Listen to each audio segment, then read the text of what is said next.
ዕብራውያን መልእክት ምዕራፍ 6 ከቁጥር 14 ጀምሮ እስከ መጨረሻው ድረስ እናነባለን።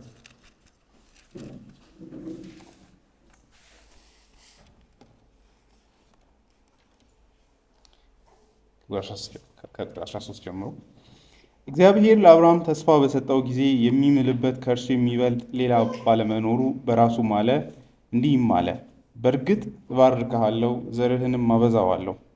አብርሃምም በትዕግስት ከጠበቀ በኋላ የተሰጠውን ተስፋ አገኘ። ሰዎች ከእነርሱ በሚበልጥ ይምላሉ። መሐላውም የተባለውን ነገር ስለሚያጸና በመካከላቸው የተነሳው ክርክር ሁሉ ይወገዳል። እግዚአብሔር የማይለወጥ ዓላማውን ለተስፋው ቃል ወራሾች ግልጽ ለማድረግ ስለፈለገ በመሐላ አጸናው። እግዚአብሔር ከቶ ሊዋሽ አይችልም።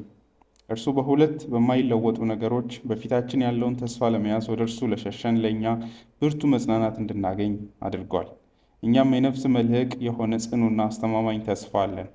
ይህም ተስፋ ከመጋረጃ በስተጀርባ ወዳለው ውስጠኛ መቅደስ ይገባል። ይህም ስፍራ ኢየሱስ ስለኛ ቀድሞ የገባበት ነው። እርሱም እንደ መልከ ጸድቅ ሹመት ለዘላለም ካህናት ሆኗል። እግዚአብሔር አባታችን እንዲያስተምረን አጭር ጸሎት እንጸልይ። ታላቅ ዘላለማዊ የሆንክ የጌታችን ኢየሱስ ክርስቶስ አባት አምላክ፣ ለእኛም ደግሞ በልጅ በኩል አምላካችንና አባታችን ሆይ ስለዚች ማለዳ እናመሰግናለን። ዛሬ በፊትህ ተሰብስበን ስምህን እንድንጠራ አንተን እንድናከብርህ ደግሞም ለእኛም ሕይወት እንዲሆነን እዚህ ስላመጣህን እናመሰግናለን። ልጅህ ኢየሱስ ሞትን ያሸነፈበትን አሮጌውን ዓለም ሁሉ የረታበትን ቀን እኛም በፊት ተሰብስበን እንድንቀድስ እንድናከብር ይህን ጊዜ ስለሰጠህን እናመሰግናለን። በፊትህም ደግሞ ተሰብስበን በከንፈሮቻችን ዝማሬን፣ ጸሎትን፣ ምስጋናን በልጅ በክርስቶስ ኢየሱስ ለአንተ ለቅዱስ አምላክ እንድናቀርብ እድል ስለሰጠህንም ስም የተመሰገነ ይሁን። አሁን ደግሞ ቃልህን ለመስማት በፊት አለን። እግዚአብሔር አባቶ በእነዚህ ቃሎች የደከምነውን እንድታበረታ፣ በዚህ በእምነት የወንጌል ተስፋ ቃል እንድታጸናን፣ ደግሞ መንገዳችን የሳትነውን እንድትመልስ፣ ቃልህን በየህይወት መንገዳችን ባለንበት ሁኔታ ለእኛ ለሁላችንም እንድታደርስ እንለምንሃለን። ስለ ሁሉ ነገር ተመስገን። በጌታችን በኢየሱስ ክርስቶስ ስም አሜን። ባለፈው ቁጥር 15 ድረስ በስሱ ወርደን ነበረ። ከታች ያሉ ቁጥሮችን ብዙ ነክቻቸዋለሁ ብዬ አላስብም። የዛኔም ብዙ አላወራሁኝ። የዛሬውን እንግዲህ የእግዚአብሔር የማይለወጥ ተስፋ በሚል ሀሳብ ለማየት እንሞክራለን። እንግዲህ ስለ ሃይማኖት ስናስብ ብዙ በዚህ ዓለም ላይ እውነተኝነትን ክሌም የሚያደርጉ ሃይማኖቶች አሉ። ወደ እግዚአብሔር እናደርሳለን ብለው እግዚአብሔር ተገልጧል ብሎ ማለት ነው። ሁሉም በየራሱ እግዚአብሔር የኔ ነው ይላል። እግዚአብሔርን አይቼዋለሁ፣ እግዚአብሔርን ይዤዋለሁ ይላል። እና በዚህ ሁሉ መካከል ታዲያ የምር እግዚአብሔር መገለጡ በምንድን ነው የሚታወቀው? እኛስ ህይወታችንን አሳልፈን ለአንድ ሃይማኖት ስንሰጥ ምንድን ነው ዋስትናችን የሚሉ ጥያቄዎችን መመለስ ያስፈልጋል። ምክንያቱም ነፍስ ዋጋ ስላላት፣ ዘላለማዊ ወርዝ ስላላት ማለት ነው። ወደታችም ሲሄድ የሚያወራው እሱን ነው። ለነፍስ የሚሆን መልህቅ እንዳለን ይናገራል። ነፍስ ዋስትና ያስፈልጋታል፣ ጽኑ የሆነ አለዚያ የቆምንበትን መሰረት በአግባቡ ማየት ያስፈልጋል። ምክንያቱም ትልቅ ውሳኔ ስለሆነ በህይወት ውስጥ ደግሞ ከዚህ ባለፈ ደግሞ በህይወት ውስጥ ስንኖር እኛ ደግሞ እንደ ክርስቲያን ወንጌሉን እንዳናምን በተለያየ መንገድ ፈተና ይመጣል። አንዳንዴ በራስ ተስፋ መቁረጥ፣ አንዳንዴ ደግሞ የእግዚአብሔርን ተስፋ ቃሎች መጠራጠር፣ አንዳንዴ ደግሞ ራሱ ሃይማኖትንም ደግሞ ኮስቸን ማድረግ። እንግዲህ የዕብራውያን ሰዎች አንዱ ውጥረታቸው በዚህ ይህን ሃይማኖት ጥሎ መሄድም ነው። አንዳንዶች እንዲያውም እንደሄዱ ይናገራል። ነገር ግን በዚህ መካከል ጸሐፊ ቁጥር ምዕራፍ 6 መግቢያ ላይ እንዳየነው ትንሽ የሚረብሽ ነገር ይናገራል። እግዚአብሔር የኪዳኑን ፕሮሚሶች፣ ተስፋ ቃሎች አንዴ ከሰጠ በኋላ ከተናቀ እና አንድ ሰው ቢያዋርድ እግዚአብሔር መልሶ እድል እንደማይሰጥ ሻርፕ በሆነ መንገድ ይናገራል እና እግዚአብሔር ዘወትር በእርሷ ላይ ዝናብን የሚጥልባትን መሬት ፍሬ ካላፈራች በጸጋ ወንጌል አውጥቶ ሊጥል ወይ ደግሞ ያንን መሬት ሊተወው እንደሚችል ያስጠነቅቃል። እና በዚህ መካከል እነዚህ ሰዎች ምንድን ነው ዋስትናቸው? እግዚአብሔር በአንዴው በዚህ በኩል ተስፋ ሰጥቶ በሌላኛው እጁ ይወስዳል የሚል ጥያቄ ሊመጣ ይችላል። ወይስ ደግሞ ሚስቺቪየስ የሆነ የእግዚአብሔር ማንነት አለ ወይ? ፊት ለፊት የምናየው እግዚአብሔር ከዛ ከኋላ የተደበቀ ዓላማ ያለው እግዚአብሔር አለ ወይ የሚለው ጥያቄ ይመጣል። አንዳንዴ እንደ ካልቪኒስት ራሱ ሊያስጨንቅ የሚችለው እሱ ነው። የምር ፊት ለፊት እግዚአብሔር በታምን አድናሃለሁ በሚለው ቃሉ የምር ከኋላ ያለው እቅዱ እሱ ነው ወይስ ዝም ብሎ አምኜዋለሁ ብዬም ሊጥለኝ ይችላል ወይ? አንዱ በተሐድሶ ጊዜ ከነበሩ ፓስቶራል ችግሮች ተብሎ ከሚነሱት ውስጥ ይሄ ነው። በተለይም አንድ ሮማን ካቶሊክ አለ፣ ሮበርት ቤለርሚን የሚባል ሰው የተሐድሶ ትልቁ በጣም ሰይጣናዊ ትምህርት ማለት ድነትን አሁን እርግጠኛ መሆን ትችላለህ የሚል ነው። እዚህ ሆነ እግዚአብሔር እንዳዳነ ሹር መሆን ትችላለህ የሚለው ነው ይላል። እና ከሁሉ ትምህርት በላይ ይሄ ነው አሹራንስ ሳልቬሽን፣ እዚህ ሆነን ዘላለማዊ ዋስትና እንዳለን እርግጠኛ መሆን ነው በማለት ይናገራል። እንግዲህ ይሄ ባለበት ትይዩ ደግሞ ሰዎች እርግጠኛ ድነትን አሁን መሆን ካለባቸው ታዲያ ምንድነው አሁን እርግጠኛ እንዲሆን ሊያደርጋቸው የሚችሉ መሰረታዊ ነገሮች የሚል ጥያቄ ደግሞ ፕሮቴስታንቲዝምን ደግሞ በሚያምኑ የእግዚአብሔርን ወንጌል በሚቀበሉ ሰዎች ውስጥ መፈጠሩን ይታያል። በተለይ ሉተር ደብዳቤዎች ላይ ብዙ ሰው በዚህ ይቸገራል። የእግዚአብሔር ሉዓላዊ ከሆነና ሁሉን ከወሰነ የኔ እግዚአብሔርን መፈለግ አለመፈለግ ምን ዋጋ አለው? ምክንያቱም ከፈለገ መጨረሻ ላይ ያድነኛል፣ ካልፈለገ ደግሞ ፈልጌም ላያድነኝ ይችላል የሚል ፍርሃት ማለት ነው። እግዚአብሔር አትሞበታል ወይ ህይወቴ ላይ ምንም እንዳልን ዘላለማዊ የሆነ ማህተም አሳርፎበታል ወይ የሚል ማለት ነው። እንግዲህ በዚህ መካከል ስናልፍ ምንድነው ማሰብ ያለብን? ወይ ደግሞ ምን አይነት ትክክለኛ የሆነው ግንዛቤ እግዚአብሔር በዚህ ጥያቄዎች መካከል ስንሆን ምንድነው ማሰብ ያለብን? ምንድነው ተገቢው የሆነው ነገር? ወይ እግዚአብሔርስ ደግሞ የሰጠን እውነተኛ እንድናስበው የሰጠን መንገድስ ምንድነው የሚለውን መመለስ መልካም ነው። ዛሬ እሱን ለማየት እንሞክራለን። ጸሐፊው ዛሬ ከቁጥር 16 ጀምሮ ወደታች የምናየው ነገር ግን ከላይ መንደርደሪያውን ይዤ እነሳለሁ። ከቁጥር 13 ላይ የተናገረውን ነገር ለማስረዳት ነው። ወደታች ከቁጥር 14 ጀምሮ እስከ 16 ተመልሶ ከሰራ በኋላ 17 ላይ ቁጥር 13 ላይ የተናገረውን ነገር መልሶ ያነሳውና ምን ለማለት እንደፈለገ ያስረዳል። ቁጥር 13 ላይ እግዚአብሔር ለአብርሃም ተስፋ በሰጠው ጊዜ የሚምልበት ከእርሱ የሚበልጥ ሌላ ባለመኖሩ በራሱ ማለ። ይህን ለማስረዳት ቁጥር 14፣ 15፣ 16 ላይ ይሄዳል። ቁጥር 13 ላይ ይመለሳለሁ። ጸሐፊው አብርሃምንና እዚህ ወንጌሉን ያመኑ ሁለቱን ያመሳስላቸዋል። በሁለቱ መካከል ልዩነት የለም ለሱ። ምክንያቱም አብርሃምን የእውነተኛ ወንጌል አማኝ አድርጎ ነው የሚያመጣው። እናንተም እንደ አብርሃም የተስፋውን ቃል እመኑ በማለት ኢንካሬጅ ያደርጋል። ለዚህ ማሳያ አድርጎ ነው አብርሃምን ያመጣው። አብርሃምም የተቀበለውን ተስፋ አይተን እንደሆነ ዘላለማዊ ተስፋ ነው። በውስጡ ይስሐቅን መቀበል ቢመስልም ከውጭ ሲታይ ነገር ግን ውስጡ የተሸከመው የእግዚአብሔርን ዘላለማዊ ተስፋ ደግሞ ዘላለማዊ ሕይወትን የመያዝ ነው። አብርሃም ወንጌልን ያመነው በወንጌል ነው ተስፋን ያገኘው። ይስሐቅን መቀበሉ ለዛ ማህተም ነው ለሱ እንጂ ይስሐቅ ዘላለማዊ የሕይወት ተስፋው ስለሆነ አይደለም። ጳውሎስ ያንን ገላትያ ምዕራፍ 3 ላይ ያሳያል። በትይዩ ከዕብራውያን መልእክት ምዕራፍ 6 ጋር ተመሳሳይ ነው። ምዕራፍ 3 ላይ እንደዚህ ይላል። ከቁጥር 6 ጀምሮ አነባለሁ። እስቲ አብርሃምን አስቡ፣ እርሱ እግዚአብሔርን አመነ፣ ጽድቅም ሆኖ ተቆጠረለት። እንግዲህ እነዚህ የሚያምኑት የአብርሃም ልጆች እንደሆኑ አስተውሉ። መጽሐፍ እግዚአብሔር አሕዛብን በእምነት እንደሚያጸድቅ አስቀድሞ በማየት አሕዛብ ሁሉ በአንተ ይባረካሉ በማለት ወንጌልን ለአብርሃም አስቀድሞ አስታወቀ። ስለዚህ በእምነት የሆኑት የእምነት ሰው ከሆነው ከአብርሃም ጋር ብሩካን ናቸው ይላል። ወደታች መጨረሻ ላይ ሄዶ ይህንኑ ይመልሰውና ቁጥር 26 ላይ ሁላችሁም በክርስቶስ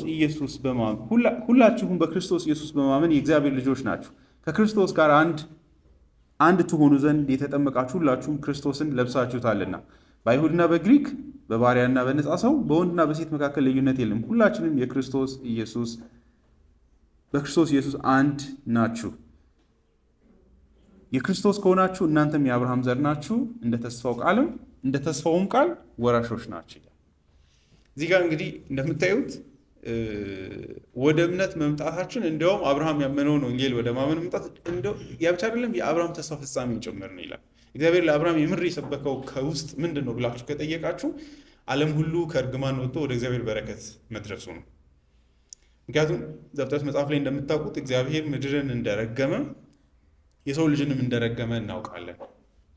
የተስፋው ቃል መጀመሪያ የተሰጣት ሔዋን ናት። በአንቺ በኩል የሚመጣ ዘር አለ፣ እሱ እባብን ይቀጠቅጣል፣ ይህንን የተበላሸውን ነገር ሁሉ ያስተካክላል፣ ጨለማውን ሁሉ ይረታል በማለት የተሰጠ ተስፋ። በኋላ አብርሃም ይመጣና ያንን ተስፋ ደግሞ ምን ተብሎ ተነገረው? በአንተ በዘርህ አይደለ? ልክ ሔዋንን በዘርሽ ጠላትን እረታለሁ እንዳለ በአብርሃም በኩል ደግሞ በዘርህ አሕዛብን ሁሉ ባርካለሁ ብሎ በእምነት እንደሚያጸድቅ እግዚአብሔር በዚህም ወደ በረከት እንደሚያመጣ የተስፋ ቃል ሰጠው።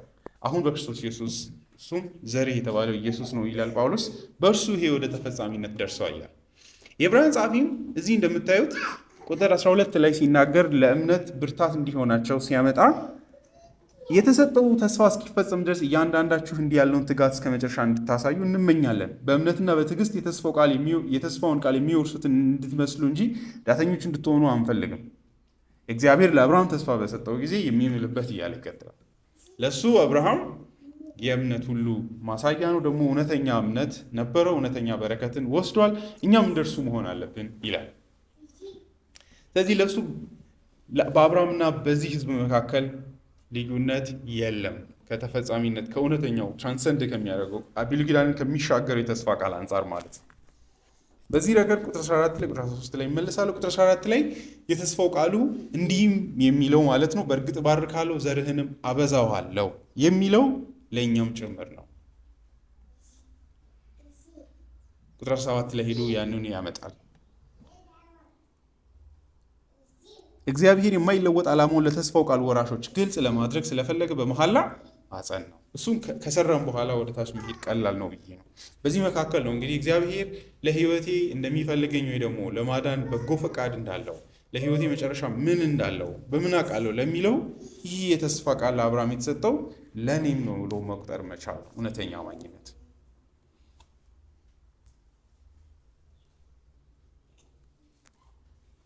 እግዚአብሔር አብርሃምን ወደዚህ ሕይወት በጠራው ጊዜ በተስፋ ቃሎች ነው የጠራው፣ እንደሚባርክ በመናገር ተስፋ በመስጠት።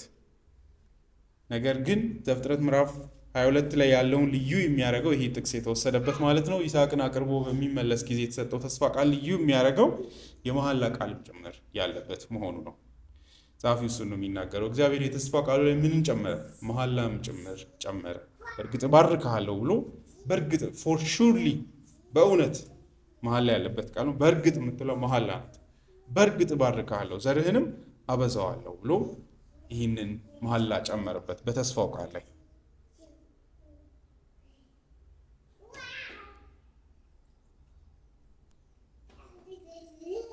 አብርሃምን በትዕግስት ከጠበቀ በኋላ የተሰጠውን ተስፋ አገኘ።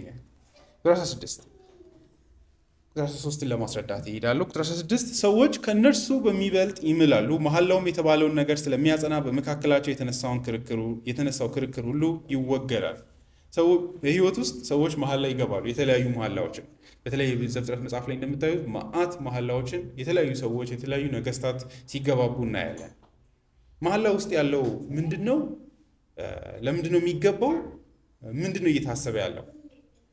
ሁለት ነገሮች ያሳየናል ጸሐፊው። አንደኛው መሐላ በሚደረግ ጊዜ ሁለት ወሳኝ ነገሮች አሉ። አንደኛው መሐላውን ሰዎች የሚያጸኑት ከእነርሱ በሚበልጥ በመማል። የመጀመሪያው ምን ማለት ነው? እመለሳለሁ። ሁለት መሐላው የተባለውን ነገር ደግሞ የሚያጸና ክርክር የሚቋጭ ነገር ነው በማለት ምን ማለት ነው ብትሉ፣ ክርክር ሲነሳ ሰዎች የመጨረሻ ሪዞሉሽን ወይ ደግሞ አንድ ነገርን እንደምታገኙ ወይ ደግሞ ሌላኛው አካል ፈቃዱን ወይ እናንተ መጉዳትም ይሁን በጎ ነገርን ለእናንተ ማድረግም ይሁን የሚያጸናው በመሐላ ነው። ማህተም የሚያደርገው ማለት ነው። ቃል ሊሰጣችሁ ይችላል፣ ይህ ቃል አይለወጥም ብሎ በመሐላ ያጸናል። በዚህም ክርክሮች ይወገዳሉ፣ የተለያዩ ክርክሮች። ስለዚህ አንደኛው የመሐላ ፋንክሽን አልኩኝ። መሐላ የሚገባው ከእናንተ በሚበልጥ አካል በመማል ነው። ሁለት መሐላ የተባለውን ነገር የሚያጸና ነው፣ ክርክርን የሚወገድበት ነው። በእነዚህ ሁለቱ ውስጥ ነው እግዚአብሔርንና የሰው ልጆችን የሚያመጣው። ውጤቱም ክርክርን ማስወገድ ነው። ሰዎች ከእነርሱ በሚበልጥ ይምላሉ። ሰዎች መሐላ ሲያደርጉልን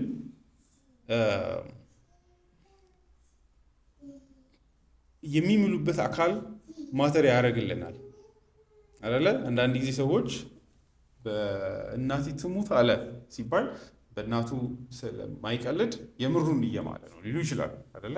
አካሉን አይተው እየዋሻቸው አይደለም ሊሉ ይችላሉ። እንግዲህ ፓገን የሆኑ ሶሳይቲ ዋጋ የሚሰጣቸው ነገሮች አሉ። ሁሉ በተለያየ መንገድ ይምላል። አንዳንዱ በጣም በሚያከብረው ነገር፣ በሚያከብረው ጣዖት በተለያየ መንገድ መሐላውን ያጸናል። የአይሁድን ሕዝብ ግን ልዩ የሚያደርገው መሐላ ሲምሉ በእግዚአብሔር በያህዌ ብቻ ነው የሚምሉት። ከዛ ካወረዱ ኃጢአት ነው። ለምንድን ነው ግን በእግዚአብሔር የሚምሉት ብላችሁ የጠየቃችሁ እንደሆነ እግዚአብሔር በዚህ መሐላ መካከል ምስክር ይሁን፣ እርሱ ዘላለማዊ ስለሆነ የማይለወጥ የሚኖር ስለሆነ እነዚህን ቃሎችን ብበላቸው ይጠይቀኛል፣ አካውንተብል ሆናለሁ የሚል ነው። ስለዚህ በእግዚአብሔር ፊት መማል ትልቁ መሐላውን ከባድ የሚያደርገው ለምንድን ነው ብትሉ ጀጅመንትን በራሳችሁ ላይ እየጠራችሁም ጭምር ነው። ይህን ቃል እየዋሸው ብምል እግዚአብሔር ያየኛል፣ ልቤን እርሱ እንደ ልቤ ይመልስልኝ ብሎ እንደመማል ነው። እየዋሸው ከሆነ እያታለልኩ ከሆነ ደግሞም እነዚህ ቃሎችን ገፍትሪ ብተዋቸው፣ እነዚህን ቃሎችን ብጥላቸው እግዚአብሔር ይጠይቀኝ ብሎ እንደመናገር ነው። እግዚአብሔር በመሐላ ውስጥ የሚመጣበት ምክንያት ያ ነው።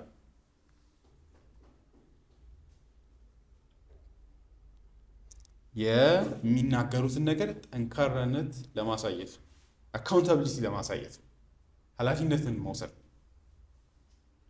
አይደለ? ያስጨንቃል እንደዚህ ሲሆን አይደል? ያደርጋሉ ብቻ ማለቱ ቀላል ነው። መሐላ ግን በእግዚአብሔር ፊት ራሱን በዚህ አይነት መንገድ ማስቀመጥ። ሁለተኛው መሐላ ምንድን ነው የሚያደርገው ብለን የጠየቅን እንደሆነ የተባለውን ነገር ያጸናል። የተባለ ነገር አለ፣ ሁለቱ የተለያዩ ናቸው። የተባለው ነገርና መሐላ ይለያያል። የሚባለው ነገር አደርጋለሁ የምትሉት ነገር ነው፣ ተስፋ ቃል ነው፣ ፕሮሚስ ነው። መሐላው ደግሞ ምንድን ነው ብትሉ ያንኑ ነገር ኮንፈርም የምታደርጉበት አደርገዋለሁ። ኮንዲሽንስ ትጣላችሁ። እኔ ህይወቴ ይጥፋ ኦር ሰምቲንግ ይህን ነገር ከምተው ብሎ ምን ማድረግ አሹረንስ መስጠት። ምንም መሐላ አዲስ የሚጨምረው ነገር የለም። ከመጨመር ይልቅ የተሰጠውን ነገር እርግጠኝነትን ማጽናት ነው አይደል? ቁጥር 7 ላይ መልሶ ይላል እግዚአብሔር የሰጠውን የተስፋ ቃል ለማጽናት መሐላ ጨመረ ነው የሚለው እንጂ ሁለቱን ይለያያቸዋል። አይታችኋል? የመሐላ የተስፋ የምትሉት ነገር አለ።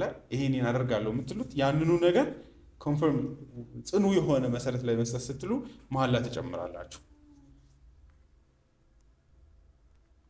እንግዲህ መሐላ በሰው ሕይወት ውስጥ የሚኖርበት ምክንያት ሰዎች እንዲህ ወደ እግዚአብሔር ከመሄዳችን በፊት ሰዎች ስለሚዋሹ፣ ልባቸው ስለማይታወቅ በእነዚህ ውጫዊ በሆኑ መንገዶች የልባቸውን እውነተኝነት እንዲያሳዩ እንጠይቃለን። መሐላ አሁንም አለ። አንዳንድ እንደምታውቁት አናባብስቶች መሐላ አያስፈልግም ስለሚሉ ነው ኮንፌሽን ላይ እንዴት መሐላ እንደ አንድ ትልቅ ዶክትሪን አለ ልትሉ ትችሉ ይሆናል አይደለ?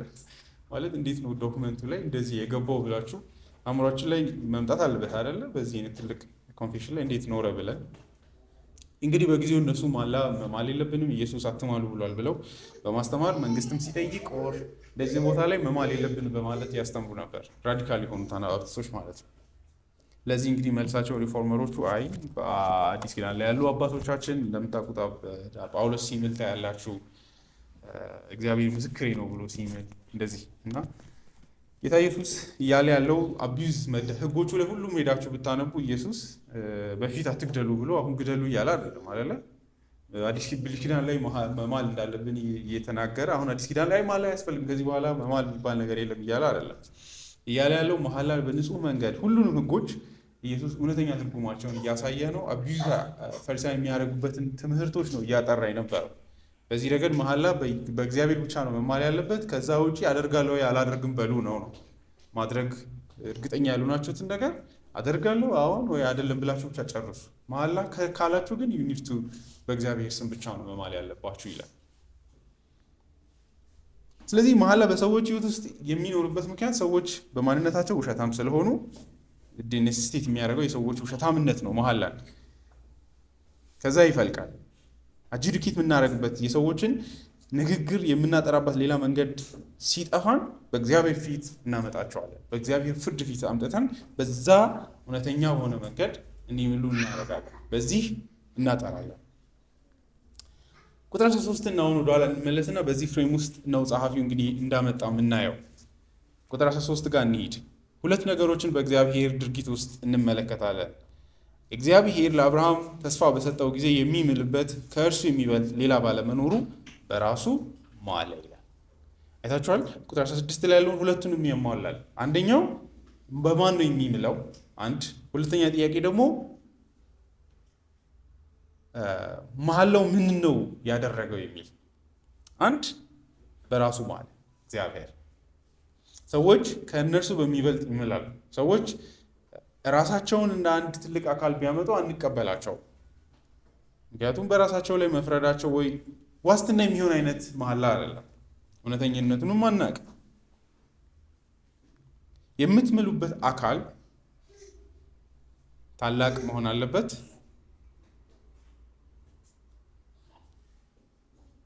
ከእናንተ የሚበልጥ መሆን ያለበት ምክንያት ዳኛ ሆኖ ስለሚቀርብም ኃይለኛ ሆኖም ይሄን ጥፋት ቢከሰት የሚቀጣ መሆኑ መቻልም አለበት ነው አይደለ? መሐላ ውስጥ እግዚአብሔርን የማመጣበት ምክንያት ይሄ አምላክ አካውንትብል ያርገኝ፣ ማንም ባይዘኝ፣ ለዚህ ቃሎቼ ኃላፊነት ይዞ መጥቶ የሚቀጣኝ ባይ ነው እንደማለት ነው። ይሄ አካል ግን ታላቅ ይዘኛል፣ ምንም ሊያደርግ ይችላል የሚል ነው። እግዚአብሔር እንደዛ ራሱን አካውንትብል የሚያደርግለት አካል የለው። ከዛ የተነሳ ራሱን ነው ለመሐላ ዋስትና አድርገው ያመጣው ይላል። በራሱ ማለ ይላል። ምንም በእርግጥ ባርካለሁ ብቻ ያለው እንትን ምስክር ይሁን እንትን አካል ይምጣልኝ አላለም እግዚአብሔር።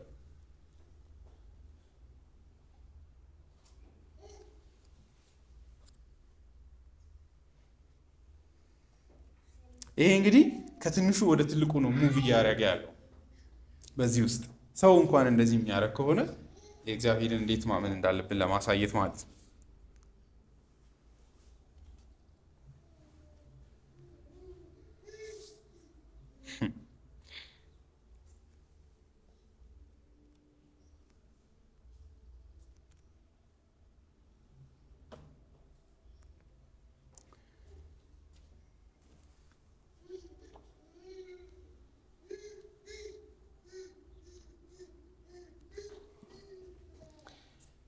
እግዚአብሔር በመሐላ እነዚህን ቃሎች ማጽናቱ እግዚአብሔር ስለሚያስፈልገው አይደለም። ማለትም የእግዚአብሔር እንደ ሰው ውሸታም አይደለም። ቃሎቹም እንደሚፈጸሙ ጥርጣሬ ያለበት ወይ ደግሞ ለማጠፍም ሀሳብ ያለው አምላክ ስለሆነ አይደለም። ነገር ግን ሰዎች የማያምኑ ተጠራጣሪዎች ከመሆናቸው የተነሳ እግዚአብሔርን በዚህ ልክ ራሱን ዝቅ እንዲያደርግ አድርጎታል። በመሰረቱ እግዚአብሔር ለአብርሃም በእርግጥ የተስፋውን ቃል የገባበት ምክንያት አብርሃም ስላላመነው አይደለም። የእግዚአብሔር የደስታ ምላሽ ነው። አብርሃም በመታዘዙ ስለማያምን አይደለም። ሄዳችሁ ስታነቡት እግዚአብሔር በእውነት እባርክሃለሁ በዚህ መንገድ ስላመንከኝ ብሎ ለአብርሃም እንዲያውም የተስፋውን ቃል ሊያጸናለት ስለፈለገ ነው። ሰጥቶታል፣ ግን ጨምሮም በጣም ሹር እንዲሆን እግዚአብሔር ራሱንም ጭምር በዚህ መንገድ ዝቅ አድርጎ ለአብርሃም እንደሰጠ እናያለን። በዚህ ውስጥ እንግዲህ ልናስብ ይገባል። እግዚአብሔር በዚህ ልክ ራሱን ዝቅ ማድረጉ ሊያስገርመን ይገባል። ሌላው መሐላው ውስጥ ያለው ነው። ሁለተኛው እሱም የተስፋውን ቃል ሊያጸና ነው የሚለው እግዚአብሔር ራሱ ቁጥር 13 ላይ አይታችሁ ከሆነ እግዚአብሔር ለአብርሃም ተስፋ በሰጠው ጊዜ የሚምልበት ከእርሱ የሚበልጥ ሌላ ባለመኖሩ በራሱ ማለ። ስለዚህ የተሰጠውን ተስፋ ለማጽናት ነው እግዚአብሔር መሐላውን የጨመረው። ሁለት ነገሮች አሉ ማለት ነው። ቁጥር 17 እግዚአብሔር የማይለወጥ ዓላማውን ለተስፋው ቃል ወራሾች ግልጽ ለማድረግ ስለፈለገ በመሐላ አጸናው። ሁለተኛው ይሄ ነው። እንግሊዝኛውን ቀጥታ ተርጉም ከተባለ እንዲሁም የሚሻለው ብዬ ማስበው እግዚአብሔር የማይለወጥ ምክሩን ለተስፋው ቃል ወራሾች ግልጽ ለማድረግ ስለፈለገ በመሐላ አጸናው ብንል ጠንካራ ነው። የእግዚአብሔር ተስፋ ቃሎችን እጅግ የምናምናቸው ለምንድን ነው ተብሎ ቢጠየቅ ከመሐላውም አስቀድሞ እግዚአብሔር ዘላለማዊ በሆነው ምክሩ መሰረት ጭምር የሚሄድ አምላክ መሆኑ ነው። እግዚአብሔር ቃሉን ቢያጥፍስ? የሚሰጠውን የተስፋ ቃሎች ቢቀይርስ? አላውቃችሁም ቢለንስ? ውርስ ለመስጠት ያሰበውን እሱን ራሱ ትቻለሁ ቢልስ? በምን እናውቃለን? ሀሳብ ቢቀይርስ? ምንድን ነው ዋስትናችን? አይደል? አንዳንድ መጠየቅ ያስፈልጋል። አንዳንድ ጊዜ ሰዎች ይመጡና ምን ይላሉ? አዲስ እግዚአብሔር ያሰበው ነገር አለ ይላሉ። አዲስ ሃይማኖት አለ ይላሉ። እግዚአብሔር ይህንን እቅዱን ቀይሯል። ሰዎች ሌላ መዳኛ መንገድ መጥተዋል። ሙስሊሞች እንደዛ ነው አይደል የሚሉት? መሐመድ ያለው እሱን ነው። አይ ይሄ እግዚአብሔር በዚህ በሐዋርያት በኩል የመጣው በክርስቶስ የመጣው ዲስፐንስ የተደረገው መገለጥ የእግዚአብሔር እውነተኛው አይደለም፣ እኔ የተሻለውንና ጽኑ የሆነን አምጥቻለሁ በማለት ነው። ለምንድን ነው እንደዛ ሲባል ዝም ማንለው ወይ ደግሞ በቀላሉ ማንተወው ደግሞ ሐሰተኛ አድርገን የምንቆጥረው ለምንድን ነው ብትሉ ከእግዚአብሔር ማንነት አንጻር። እግዚአብሔር እንደ ሰው አይደለም። እግዚአብሔር አንድ ነገር ከተናገረ በኋላ ሌላ አካል ተከትሎ መጥቶ ደግሞ ሌላ ነገር ከተናገረ ሰው የሆነ ነው ኳስቸን የምታደርጉት እግዚአብሔርን አይደለም። እግዚአብሔር ሁለት ጊዜ አይናገርም እንደ ሰው። ዳዊትም ይላል አይደለ? እግዚአብሔር አንድ ጊዜ ተናገረ፣ እኔን ብቻ ሰማው፣ ኃይል እግዚአብሔር ነው። ሁለት ጊዜ ሰማው ይላል። አክቹዋሊ እግዚአብሔር አንድ የሚናገርበት ምክንያት እንደ ሰው አይደለም። አንዴ ከተናገረ በኋላ የሚያሻሽለው ነገር የለውም። ፐርፌክትሊ ነው የሚናገረውና የማያውቀውን ነገር አይደለም የሚናገረው። ስለዚህ መልሶ አያስተካክለው። ይህም ለምንድን ነው ብትሉ በማይለወጠው ዘላለማዊ በሆኑ ምክሩ ላይ የተመሰረተ ስለሆነ ነው። እግዚአብሔር ያ ዘላለማዊ እቅዱ የማይለወጥ መሆኑን ለማጽናት ዝም ብሎ በየመንገዱ የሚቀይር አለመሆኑን ለማሳየት ለአብርሃም መሐላውን የጨመረው ይላል። ስለዚህ አንደኛ ደስታችን ምን ላይ የተመሰረተ ነው ብትሉ በእግዚአብሔር ዘላለማዊ ካውንስል ላይ የተመሰረተ ስለሆነ እግዚአብሔር እቅድ ድንገት የሄደ የሚቀይር አምላክ ስላልሆነ አይደል? አንድ ተስፋ ቃል ሰጡ፣ ይሄ ተስፋ ቃል አያዋጣም ሌላም ቢሆን ይሻላል፣ ወይ ደግሞ እንደዚህ ሰዎች ራሱ ምን ያደርጉልኛል ብሎ የማይጥልበት ምክንያት እንደርሱ ማንነት ዓላማዎቹም የማይለወጡ ስለሆኑ ነው። ስለዚህ የሚያደርገውን ሁሉ ነገር የሚያደርገው በዘላለማዊ ምክሩ መሰረት ስለሆነ ነው። ስለዚህ እግዚአብሔር ዘላለማዊ ውሳኔዎቹ ራሱ ለእኛ ትልቅ ዋስትና ናቸው። በእግዚአብሔር አብ በልጁና በመንፈስ ቅዱስ መካከል ያለው ይህንን ስራ ለመስራት የመከሩበት ምክር ማለት ነው።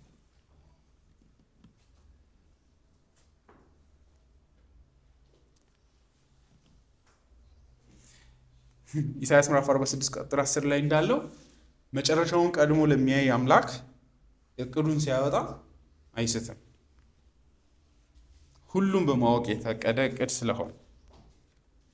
እንግዲህ ኪዳን ለእኛ ከዘላለማዊ ምክሩ ባለፈ መንገድ እጅግ ዋስትናችን እሱ ነው። እዚህ ጋር ነው እንግዲህ የዛሬውን ቅድም ጠዋት የስጀምር ያነሳሁትን ጥያቄ ይዤ የሚሄደው።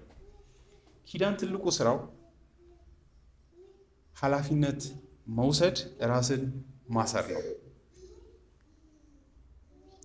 ገላትያ ምዕራፍ 3:16 ለዚህ ለጳውሎስ የሚጠቀመው ጥቅስ ስለዚህ ትልቅ ወሳኝ ማሳያ ነው። ምክንያቱም እዚህ ላይ ስለ መሐላና ስለ ተስፋ ቃል ስናወራ ስለ ኪዳን ነው እያወራን ያለ ነው። ኪዳን እንኳን ለእግዚአብሔር ለሰዎች ራሱ ትልቅ ነገር ነው። ሰዎች ኪዳን ሲገቡ ኃላፊነት ይወስዳሉ። ጳውሎስም የዕብራውያን ጸሐፊ የሚያመጣው እሱን ነው። ከትንሹ ወደ ትልቁ የሚደረግ ሙግት ነው። ሰው እንኳን ይላል ጳውሎስ ቁጥር 16 ገላትያ ላይ ምዕራፍ 3 ወንድሞች ሆይ ከሰው ዕለታዊ ሕይወት የተለመደውን ምሳሌ አድርጌ ላቅርብ። የሰው ኪዳን እንኳ አንድ ጊዜ ከጸደቀ በኋላ ማንም ሊሽረው ወይም በእርሱ ላይ ሊጨምርበት እንደማይችል ሁሉ በዚህም ጉዳይ ቢሆን እንደዚህ ይሆናል። በጣም ሲምፕል የሆነ ተራ የሆነውን የሰውን ሕይወት ተመልከቱ። ሰው በዕለታዊ ሕይወት ላይ በየቀን ውሎ ራሱ ስትመለከቱ ሰዎች በገቡት የተስፋ ቃል ላይ ወይ ኪዳን ላይ መጨመር እጅግ ማይደረግ ነው። ሰው እንኳን አያደርገውም፣ አይጨምርበትም፣ ደግሞ ማይሽረውም።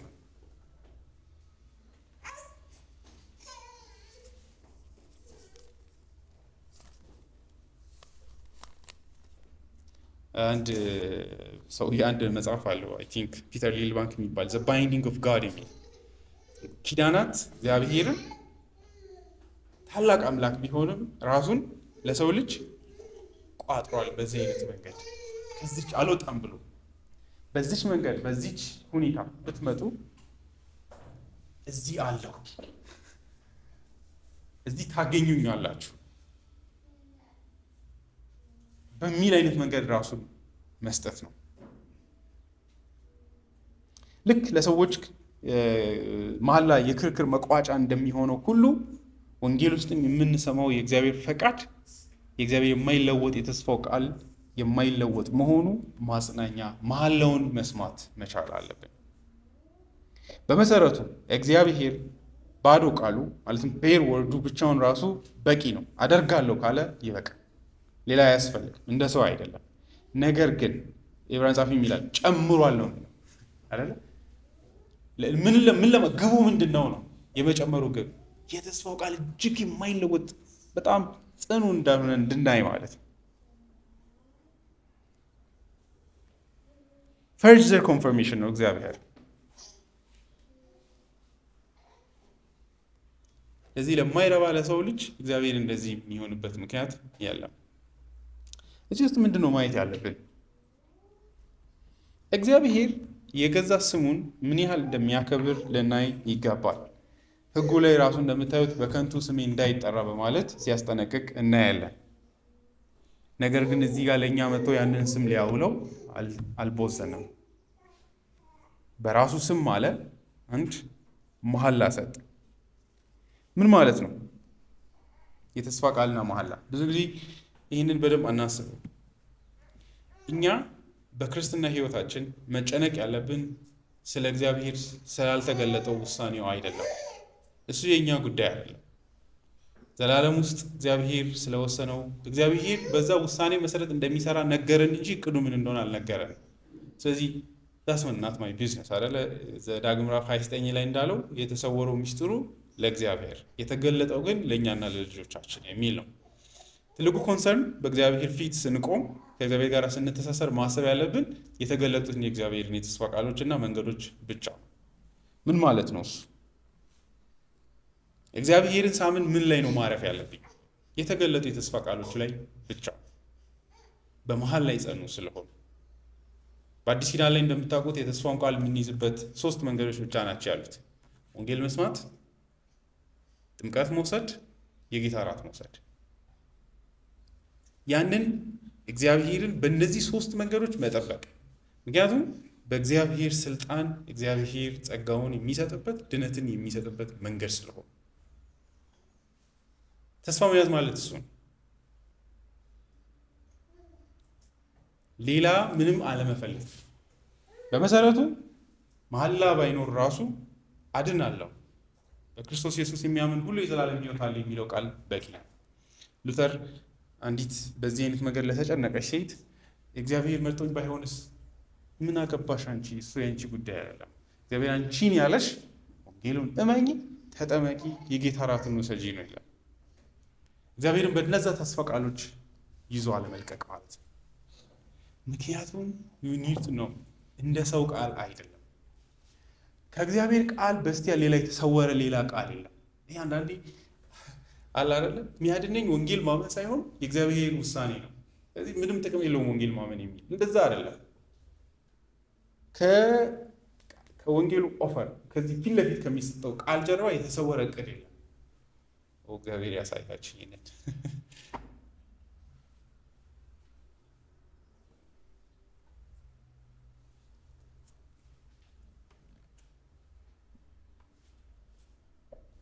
ያንን ማመን ነው ዘላለማዊ ሕይወትን የመውረሻ መሰረት።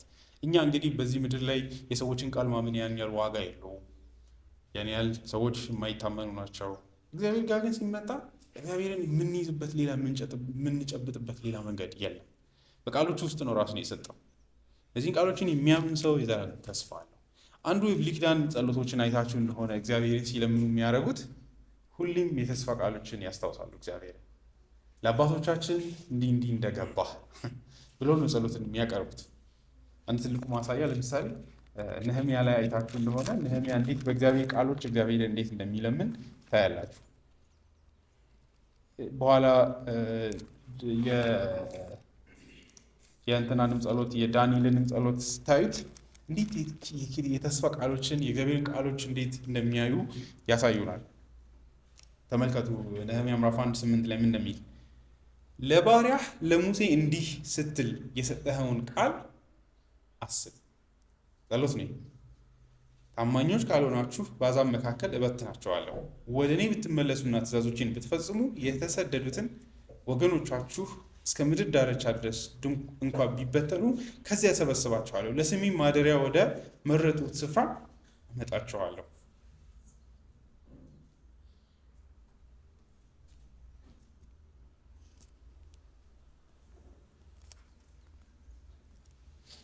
እነዚህም በታላቁ ኃይልህና በብርቱ እጅህ የተቤዣቸው ባሪያዎችህና ሕዝብህ ናቸው። እግዚአብሔር ሆይ የባሪያህን ጸሎት፣ ስምህን በመፍራት ደስ የሚሰኙትን የባሪያዎችህንም ጸሎት ጆሮህ ታድምጥ። በዚህ ሰው ፊት ሞገስን አድርግህለት፣ ዛሬ ለባሪያህ መከናወን ስጠው። በዚያን ጊዜ እኔ የንጉሥ እጅ አሳላፊ ነበሩ ብሎ ይቀጥላል። ከላይ ተመልከቱ። እንዲሁም ጠንካራው ለእኔ እሱ ነው። ከዚያም እንዲህ አሉ፣ ለሚወዱህና ትእዛዝህን ለሚያከብሩ የፍቅርህን ቃል ኪዳን የምትጠብቅ ታላቅና የተፈራ አምላክ ሆይ፣ የሰማይ አምላክ እግዚአብሔር ሆይ። እንግዲህ ይሄ this is the way ጸሎቶቻቸውን ኮድ የሚያደርጉበት መንገድ፣ የሚያስቀምጡበት መንገድ የእግዚአብሔርን የተስፋ ኪዳኖች ያለመለወጥን ጥንካሬ ይረዳሉ። እኛ ኪዳን የሚገባን አይመስለኝም አንዳንዴ። ኪዳን ፈርዘር አክሽን ነው። እገኛለሁ በእነዚህ ቃሎች መሰረት እንደማለት ነው። እግዚአብሔር እንግዲህ እንደምታውቁት ኢንኮምፕሬንስብል አምላክ ነው። ልትይዙት የማትችሉት ታላቅ፣ የት እንዳለ በሁሉ ስፍራ የሚኖር አክሰስ ማድረግ የምንችልበት ሌላ መንገድ የሌለ አምላክ አይነት ነው። ነገር ግን ራሱን ሰዎች ሊያገኙት በሚችልበት አይነት መንገድ በቃሎቹ ውስጥ ሰጥተዋል። ኪዳኖቹ ዋስትናችን ናቸው።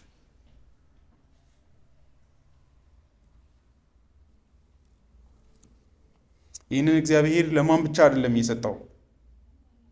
ለአብርሃም ብቻ አይደለም። ጸሐፊው ይህንን ሲናገር ለእኔስ እግዚአብሔር ቀጥታ የነገረኝ ተስፋ ቃል የለም፣ እንደሚያድነኝ የነገረኝ ተስፋ ቃል የለም፣ እንደማይተወኝ የነገረኝ ተስፋ ቃል የለም። ምንድን ነው ዋስትና የሚል ጥያቄ ይመጣል። ለአብርሃም እግዚአብሔር የማይለወጥ ዓላማውን ለተስፋው ቃል ወራሾች ግልጽ ለማድረግ ስለፈለገ በመሐላ አጸናው።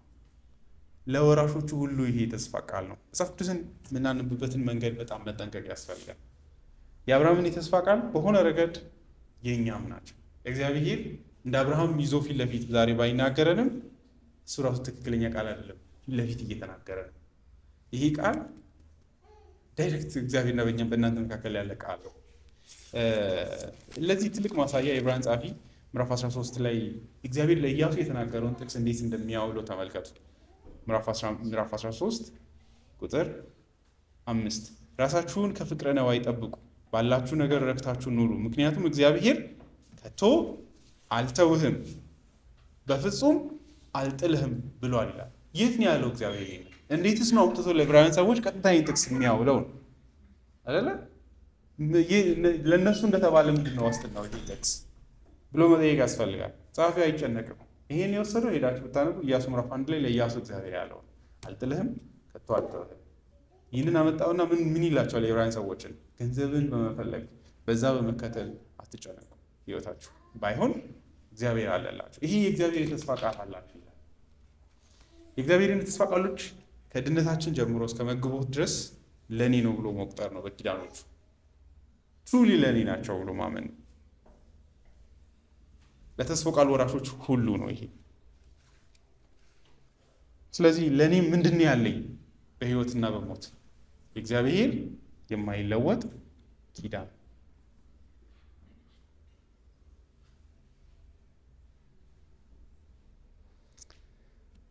የእግዚአብሔርን ኪዳን ማመን እግዚአብሔርን ኦነር ማድረግ ነው፣ ማክበር ነው።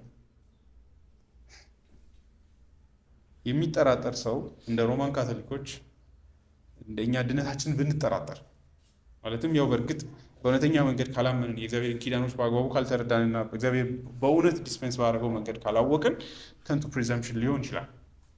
ነገር ግን በእውነት እግዚአብሔርን በተስፋ ቃሎቹና እግዚአብሔር በገለጠው ኪዳኖቹ በኩል የመጣን እንደሆነ እግዚአብሔር የሚገኝ አምላክ ነው። ሀበብል ጋር ነው። እግዚአብሔር የምር በኪዳኖቹ ውስጥ የኛ ነው።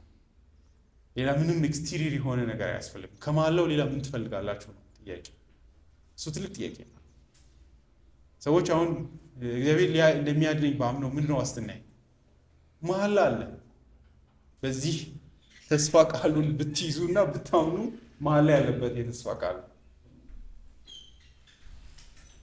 እንዲሁም ከባድ በሆነ መንገድ እናስብ ካልን እግዚአብሔር የብሉይ ኪዳን ትልቁ ካነበባችሁ እንግዲህ የብሉይ ኪዳን መጽሐፍትን ነገሥትንም ብትሉ ሳሙኤልንም እያንዳንዶቹ ላይ ብታዩ እግዚአብሔር ያህዌ እስካለ ድረስ እያሉ ነው የሚምሉት። ምን ማለታቸው ነው? እግዚአብሔር ይጠፋል ማለታቸው አይደለም። ልክ እግዚአብሔርም እንደዛ እያለ እኔ እስካለው ድረስ as long as I am እኔ አለው ይላል። ይህ በጣም ሊከብደን ይገባል በእውነት ማለት ወንጌሉን በተመለከተ ሰዎች አንዳንድ ይመጡና የእግዚአብሔርን ቃሎች ደረቅ ናቸው ይላሉ። ምንድን ነው ድርቅና? የቱ ጋር ነው ድርቅናቸው? ማለት ምንድን ነው ሊያለሰልሳቸው የሚገባው? ወይ ደግሞ የምን ሪል እንደሆኑ እንዲሰማ ሊያደርጋቸው የሚገባው ምንድን ነው? ከመሐላ በላይ ነው።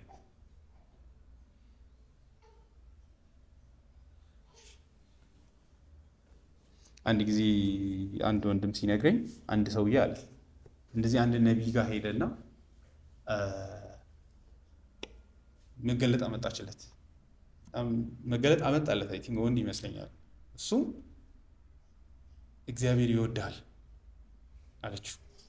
አይ ቲንክ አለ ነው። ከዛ በቃ እኔ ሌላ ነገር አልፈልግም ብሎ ሄደ። the offensive thing is ለምን ከሷ አንደበት መስማት ፈለገው? እግዚአብሔር እንደሚወደው እስከዛሬ ይሄ ወንጌል እንዴት አላሳመነውም ነው። እናንተ ምን እንደምትፈልጉ አላውቅም። አንዳንዴ we were waiting for something የምድር እውን የሆነ ምንድን ነው የሆነ ሪል የሆነ ነገር the most real ነገር የእግዚአብሔር ቃል በዚህ ዓለም እንደዛ አይደለ? ኢየሱስ ያለው ቃሌ ከሚጠፋ እናንተ እኛ ሪል ምንለው ሰማይና ምድር ነው አይደለ? እነዚህ ቃሎች ከሚጠፉ ሰማይና ምድር እንዲሁ ቢጠፋ ይቀላል። የእግዚአብሔር ቃሎች በዚህ ልክ ሪል ናቸው፣ እውን ናቸው፣ እውነተኝነት ናቸው።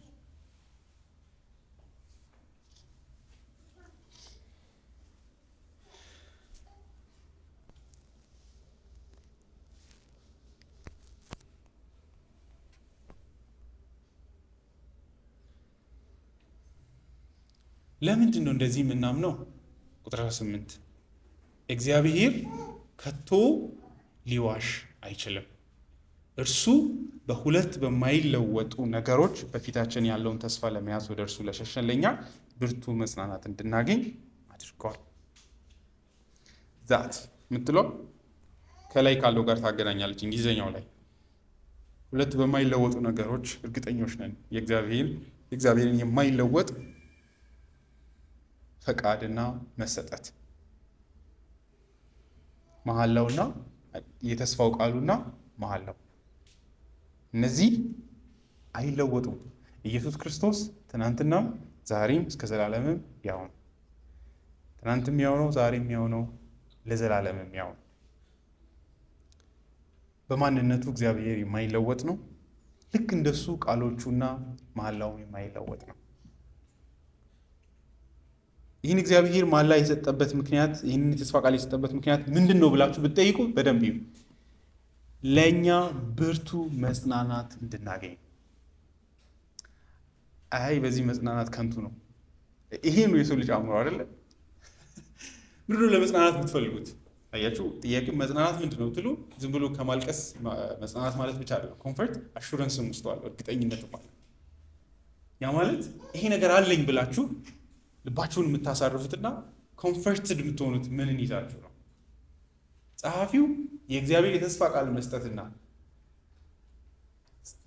መሐላውን መስጠት የምር ያድነኛል ብላችሁ አርፋችሁ እንድትኖሩ ነው። የተስፋውን ቃል አይበለም እግዚአብሔር ብለን እንድንኖር ነው። እግዚአብሔርን በዚህ መንገድ በማመን መጽናናት ሞኝነት አይደለም። ገብታችኋል? እንደ እውነተኛ ፕሮቴስታንቶች እግዚአብሔር የምር የዘላለም ፍርድ አያገኘኝም ብዬ ሳምን ድንገት እግዚአብሔር ተቀይሮ አላቅህም ይለኛል ማለት አይደለም። አይልም እግዚአብሔር እንደዚህ። ምንም ብናደርግ የተስፋውን ቃል ብንይዝ፣ ሌላ መንገድ ከሆነ በእውነት ነው ኢየሱስ ያንን ቴሪፋይንግ ቃል ማለት አይቀርም። እናንተ ክፉዎች አላውቃችሁም። እንደዛ ሊባሉ ያሉት እንዲሁ ጥሩ ጥሩ ነገር ያላቸው ናቸው አይደለ? በሽተኞችን የፈወሱ ነቢይ ሆነው አገልግለው እንደዚህ ጌታ ሆይ እኛ እኮ ብዙ ነገር አድርገናል።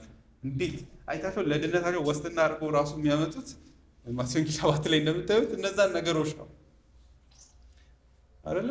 ማቴዎስ ወንጌል ላይ ራሱ በጎቹና ፍየሎቹን ብታዩቸው አንደኛዎቹን ኢየሱስ አብልታችሁን ያጥኛል ቴንክ ዩ ግቡ ሲላቸው ግጥ በቃ ደስ ብሎ ገባን ናይስ እያሉ አልሄዱም። እኛ መች ነው ያደረግንልን? መች ነው አብልተን ነበር እንዴ? አጥተን ነበር? ዱ ዩ ሃቭ ሰምቲንግ ጉድ አይደለ? በተቃራኒ ያኞቹ ደግሞ እኛ እኮ ብናቅ እናበላ ነበር እንዴ። እንዴት ነው የምትከለክል? እኛ መች ተርበህ ትተን አለፍን ይላሉ። እኔ ማቴዎስ ወንጌልን በዛ መንገድ ካልተረዳን ተረተናል ብዬ አላስብም። የምር ኢየሱስን በተስፋ በእውነተኛው ቃሎቹ መተን የያዝን እንደሆነ እግዚአብሔርን ይዘን እንደሆነ አያሹር ዩ እግዚአብሔር በዛ በታላቁ በሚያስፈራው ቀን አንዳች የሚያስፈራ ነገር እንደሌለ በዚህ ልክ አሁን አይደል ወደፊት አይደለም እኮ አሁን ሊያጽናኑን ይገባል። እግዚአብሔር ለዛ ነው ይህንን የተስፋ ቃልና መሐላ ይሰጠው እንዴ። ታዲያ እግዚአብሔር መሐላ ሲሰጥ እንድንጠረጥረው ነው እንዴ? አሁንም ተመልሰን ገብቷችኋል? ጥያቄ መሆን ያለበት እኔ እግዚአብሔር ቃልን የምር የተስፋውን ቃል አምናለሁ ወይ አላምንም ነው እንጂ እግዚአብሔር የምር እንዳለው ነው ወይ አይደለም። እግዚአብሔር የምር እንዳለው ነው። የምር በጸጋ ያስገባናል። አንዳች በጎ ሳይኖረን በልጁ በክርስቶስ ኢየሱስ ባለ ጸጋ እና ፍቅርና ምሕረት። እነዛ የተስፋ ቃሎች በእርሱ የሚያምን የዘላለም ሕይወት አለው የሚሉ ቃሎች ባዶ ቃሎች አይደሉም፣ ደረቅ ቃሎች አይደሉም። እጅግ ሪል ቃሎች ናቸው። ሊያጽናኑን የሚገቡ ለዛውም ዝም ብሎ መጽናናት አይደለም፣ ብርቱ መጽናናት ሊሰጡን ይገባል አይደለ? ብርቱ መጽናናት ማለት ላይት ያልሆነ ማለት ነው። በየቀኑ የማይቀያየር አይደለ? ዛሬ ድኛለሁ ከዛ ነገ ደግሞ አይ በህይወቴ ተበላሽቷል ተስፋ የለውም የምንልበት አይነት አይደለም። we go against all hope.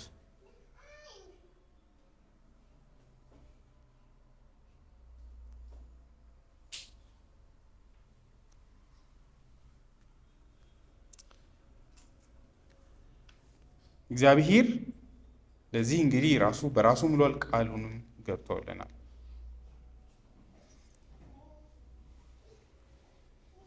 እነዚህ ሁለት ቃሎቹና መሐላዎቹ ሊዋሽ የማይችልባቸው ሁለት ነገሮች ናቸው። አንዳንዶች ሄድን ወስዶ አይ ሁለት መሐላዎችን ነው እግዚአብሔር አንድ ለአብርሃም የገባው መሐላ አለ፣ ሁለት ደግሞ እንደ መልከጼዴቅ ሹመት ኢየሱስን ሲሾም የገባው መሐላ አለ ይላል። ይሄ ግን ትክክል አይደለም። እዚሁ ላይ እንደምታዩት ሁለት ነገሮች ነው የሚለው። ሁለት መሐላዎች አይደለም፣ ሁለት ነገሮች የተለያዩ ማለት። ሁለት ነገር አንድ ነገር ካለ two things ሁለት ነገሮች ከሆኑ ልዩነት አላቸው ማለት ነው። የተስፋው ቃሉና መሐላው። ይህ እንግዲህ በማይዋሽ አምላክ ማንነት ላይ ያረፈ ነው። ዘኍልቍ ምዕራፍ 23 ቁጥር 19 ላይ ትዝ ይላቸዋል። በለዓም ምንም እንኳን ጤናማ ነቢይ ባይሆንም ሲናገር ስለ እግዚአብሔር ምንድን ነው ያለው? እግዚአብሔር ሊዋሽ ዘንድ እንደ ሰው አይደለም፣ ይጸጸት ዘንድ እንደ ሰው አይደለም እንዳለው እሱ አይናገርምን አያደርግምን ይላል። እንደተናገረው በጎ አያደርግምን እንደዛው ይጠይቃል። ሪቶሪካል ኮስችን ነው። ያደርጋል፣ አይዋሽም ነው። የማይቀለበስ መሆኑን ሲናገር ነው። እንግዲህ እንትና መጥቶ ባላቅ መጥቶ እንዲህ ደግሞ ሲጠይቅ ነው የእግዚአብሔር ተስፋ ቃሎች ነው ፕሮሚሶች ነው ባርኮቶቹ የማይቀለበሱ ናቸው ይላል። እግዚአብሔር እንዳለው እንደ ሰው አይደለም። አንድ ነገር ባርክ ያለው ብሎ ተመልሶ ይታጠፍና ረገምኳችሁ የሚል አምላክ አይደለም። ሐዋርያው ጳውሎስም ትዝ ይላቸዋል ቲቶ ላይ የእግዚአብሔር የዘላለም ሕይወትን ተስፋ ዋስትናችንን ያሳረፈው በእግዚአብሔር የማይዋሽ አምላክ መሆኑ ላይ ነው። ምዕራፍ 1 ላይ ተመልከቱ። ቲቶ ላይ የእግዚአብሔርን ምርጦች እምነትና ወደ እውነተኛ መንፈሳዊነት የሚመራውን የእውነት እውቀት ለማሳደግ የእግዚአብሔር ባሪያና የኢየሱስ ክርስቶስ ሐዋርያ የሆነው ጳውሎስ እምነትና እውቀቱ የተመሰረቱትም የማይዋሽ አምላክ ከዘመናት በፊት በገባው የዘላለም ሕይወት ተስፋ ላይ። ተስፋው ብቻ አይደለም ለጳውሎስ ትኩረቱ። ማን ነው የተስፋ ሰጪ ብላችሁ ካያችሁ ይላል የማይለወጥ የማይዋሽ አምላክ ነው። የእግዚአብሔር አለመዋሸት ምን አይነት ተስፋ እንደሚሰጣቸው ነው ድፍረት እንደሚሰጣቸው አላውቅም። ግን የተስፋው ቃልና መሐላው አይደለ? አንዳንድ ጊዜ ሰዎች እኮ ተስፋ ይሰጣሉ፣ አንዳንድ ጊዜ ተስፋ ቃል ይገባሉ፣ መሐላ ይምላሉ። ግን ማን ናቸው ነው ጥያቄ አይደለ? when we ask that እግዚአብሔር ጋር ሲመጣ መሐላውን ለማመን የተስፋው ቃሉን ለማመን ምን ዋስትና አለኝ ካላችሁ እግዚአብሔር ነው። በማንነቱ መቼም ዋሽቶ የማያውቅ አምላክ ነው።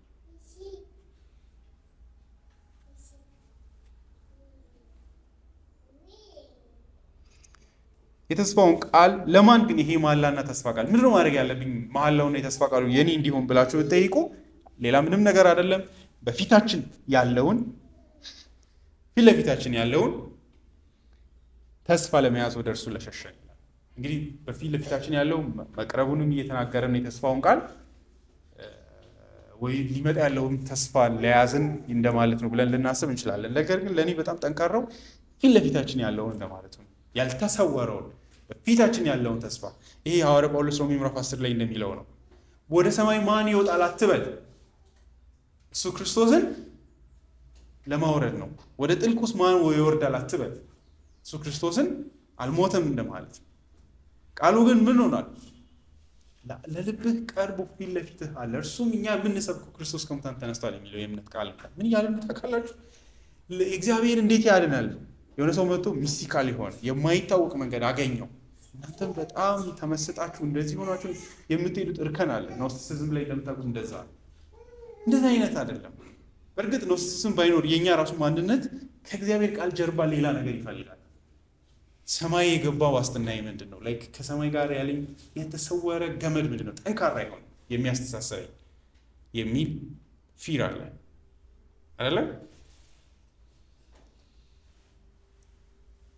ማድረግ ያለብን የመሐላውን የተስፋን ቃል ለማመን ምንድን ነው? ፊት ለፊታችን ያለውን ተስፋ መያዝ አይደለ? በፊታችን ያለውን ተስፋ ለመያዝ ወደ እርሱ ለሸሸን እግዚአብሔር የማይለወጥ ተስፋውን ብንይዝ የተሰወረ የሚዋሽ እንደዚህ አይነት እቅድ እንደሌለው ማሳያ ይሆነን ዘንድ ነው። እንግዲህ የምታውቁት ይሄ በጣም ከኋላ ከብሉይ ኪዳን የሚመጣ ንግግር ነው። አንደኛ ነገሥት ምዕራፍ 1:50 ላይ እንደምታዩት አዶናጃም የሚባል የሰለሞን ወንድም ነበረ። እንደምታውቁት ለመንገስ ኮንስፓይሬሲ ሰራ።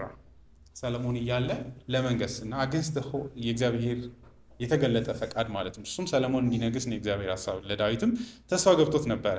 እሱን እያወቀ ነው እንግዲህ ሃይጃክ አድርጎ ለመውሰድ የሞከረው እና መጨረሻ ላይ ሰለሞን ሲመጣና ዳዊት ሲያነግሰው ይገለኛል ብሎ ፈርቶ ቤተ መቅደስ ውስጥ ገብቶ ሄዶ ቀንዱን ያዘ። ከዛ ምን አለ? አልገልህም ብለህ የተስፋ ቃል ካልሰጠኸኝ በስተቀር አልወጣም ከዚህ አለ።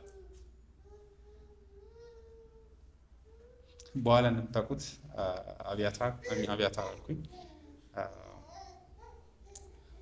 አንድ ዳዊት ጦረኛ ነበረ። ምዕራፍ 2 ላይ እንደዛ ለማድረግ ይሞክራል፣ ግን ሰለሞን ይገለዋል። ሁለተኛው ላይ አንደኛው ላይ ግን ተወው አልነካም አለው። እኛ ምን እያደረግን ነው ብትሉ ሮጠን ሄደን የኢየሱስን ክህነት እንደመያዝ ነው።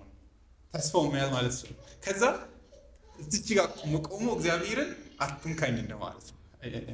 ሰንስ ገብቷቸዋል። ታቦቱ ማለት እንደዛ አይደለ? ትዝ ይላቸዋል። አሮን አይደለ ህዝቡን እግዚአብሔር ሊቀጣ ሲል ዘውልቆ ላይ ስታነቡ ምንድን ያደረገው? እየሮጠ ካህን አይደለ ህዝቡ ውስጥ ገባ። ከዛ እግዚአብሔር መንካት አቆመ፣ ፍርዱን ጀጅመንቱን አቆመ። አሜዚንግ። የክርስቶስ ክህነትና በወንጌል ውስጥ የተሰጠው የተስፋ ቃል ለእኛ ይህን ያህል ጠንካራ የሆነ መሰረት ነው። ወዴት ለሸሸን? የተስፋው ቃል ጋር የተስፋውን ቃል ለመያዝ ለሸሸን ይላል። ሽሽትን ይናገራል። ሽሽቱ ከየት ይመጣል ብትሉ በብሉይ ኪዳን ላይ እንደምታውቁት የመማፀኛ ከተሞች አሉ። እግዚአብሔር ይሁ በደንብ ከክህነት ጋር እንዴት እንደሚገናኝ የመማፀኛ ከተሞቹ ካህን አላቸው። በዛው ላይ አድሚኒስተር የሚያደርግ ሰውን ድንገት የገደለ ሰው አንኢንቴንሽናል ሳያስብ ሳያቅድ ድንገት እጁ ላይ የሰው ነፍስ የጠፋበት ሰው የሟቹ ቤተሰብ መጥቶ እንዳይጎዳው ወይም ደግሞ እንዳይገለው ፍርድን ኤክስኪዩት እንዳያደርግበት ወደዛ እግዚአብሔር ኢንስቲትዩት ያደረጋቸው ከተማዎች አሉ። የተወሰኑ ከተሞች አሉ። እዛ ጋር ሮጦ መድረስ አለበት ግድያው ከመፈጸሙ በፊት። ወደዛ ከተማ መማፀኛ ካልደረሰ እና ካገኙት መግደል ይችላሉ። ነገር ግን እዛ ጋር ከተማው ጋር ከገባ ግን if they do anything harm ካደረሱ ያደረሰው አካል ነው የሚጠየቀው። መማፀኛ ከተሞች በዛ ልክ ሹር ናቸው። ከዛ ካህኑ እስከሚሞት ድረስ እዛ ይቆያል። ከዛ ካህኑ ሲሞት ይወጣል። ማንም ሊነካው አይችልም። it's beautiful አይደል? እኛም ወደ እርሱ ምን አደረግን ይላል። አይሁዳዊ ነው፣ ገብቷቸዋል። ዝም ብሎ አያወራም። የሆነ ተች አለው ማለት ነው የብሉይ ኪዳን። እኛም ወደ እርሱ ወደዚህ ተስፋ ቃል ምን ሆነናል? ሮጠን ሸሽተናል። ወደዚህ ለሸሸን እግዚአብሔር ቤቱ ገብተን እንደዚህ አይነት አላቃችሁም የሚል አይነት ምላሽ ወይ ደግሞ እኔ አልጠብቃችሁም ብሎ አይናገርም። he will do as his words። አስቡ እንግዲህ እነዛ ምሳሌዎች ያን ያህል የምር የሰውን ሕይወት ስጋዊ በሆነ መንገድ ሴኪዩር የሚያደርጉ ከሆነ በክርስቶስ ኢየሱስ ያለው የተስፋ ቃል ምን አይነት ጽኑ መሆን አለበት? ያንን ማሰብ ያስፈልጋል። የጌታ ኢየሱስ ክርስቶስ ቃልም ዮሐንስ ምዕራፍ 6 መነበብ ያለበት በዛ አይነት መንገድ ወደ እኔ የመጣውን ከቶ ወደ ውጭ አላወጣም።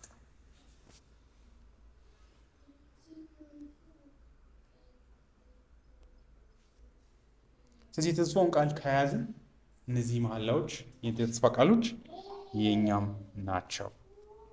ጥያቄው ሁለት መሰረታዊ ጥያቄዎች አሉ። የምር እየሸሸን ነው ወይ? ምንስ ነው እየሸሸን ያለ ነው? ገብቶናል ወይ የሚለው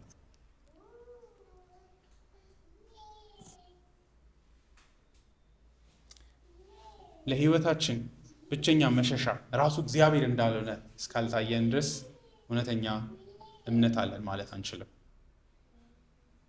እግዚአብሔርን የምር ማመን ሁሉን ነገር ሸሽቶ እሱን ማመን ነው። ይሄ የቦታ ለውጥ አይደለም። የዕብራውያን ጸሐፊ እያወራ ያለው ከአንድ ቦታ ወደ ሌላ ቦታ መሸሽን አይደለም። የእምነት መሸሽን ነው እያወራ ያለው። ከሌሎች ሁሉ ነገሮች ሴፍ ካልሆኑ ቦታዎች ሁሉ ሸሽቶ ወደ አንድ ጽኑ ወደሆነ ዋስትና ወደሚሆን አካል መሸሽ ነው። እነሱም የእግዚአብሔር የተስፋ ቃሎች ናቸው። ከኃጢአት መሸሻችን እግዚአብሔር ራሱ ነው። በክርስቶስ ኢየሱስ ይህንን አይነት የመዳኛ የመማፀኛ ስፔስ በመስጠት የሚያተርፈን እርሱ ነው። ስለዚህ የምር ሌላውን ሁሉ ነገር ተስፋ እዚህ አሁን የምንዘምረው መዝሙር ላይ እንዳለው ነው። በክርስቶስ ኢየሱስ አርፋለሁ የሚለው ብቻ አይደለም፣ ሌላ አንድ ነገርንም አላምንም የሚል አይደለ? በክርስቶስ በጠንካራ ዕለት ቆማለሁ፣ ሌላው መሰረት ሁሉ ሰጣሚ ያሸዋል። ዶንት ትረስት ወደ ውስጥ አስምጣቸው እንደሚያጠፋ ነገር የሆነ ሰው ልጅ ይመስላል፣ ግን ያጠፋቸዋል። ስለዚህ እኔ ኢየሱስን ማመኔ ብቻ በቂ አይደለም። ሌሎች ሁሉ ነገሮች መሸሽ ያለብኝ ተስፋ የሌለኝ ማያስጥሉኝ መሆናቸውን መረዳት መቻል ያስፈልጋል። መሸሻዬ በእግዚአብሔር በራሱ ውስጥ ነው። ሌላ ተስፋ የለኝም። ስለ ኖርነው የኃጢአት ህይወት፣ ስለ ከንቱነታችን ሌላ መደበቂያ የለም። ማንም አያስጥለን። ኤልያስ ሊታየን ይገባል። እግዚአብሔር ብቸኛ መሸሻችን ነው። ከዚህ ስፔስ ውጭ ያለውን ሁሉ ያጠፋል እግዚአብሔር አንድ ቀን። የክርስቶስን ቀሚስ ያልያዘ ሁሉ መጨረሻው ዘላለማዊ ፍርድ ይሆናል። ይህን የተስፋውን ቃል የያዘ ሁሉ ግን ጽኑ ዋስትና አለው። በዚህ ሁሉ በሚናወጥ ማዕበል መካከል ሴኪዩር የሆነ ግራውንድ ዋስትና።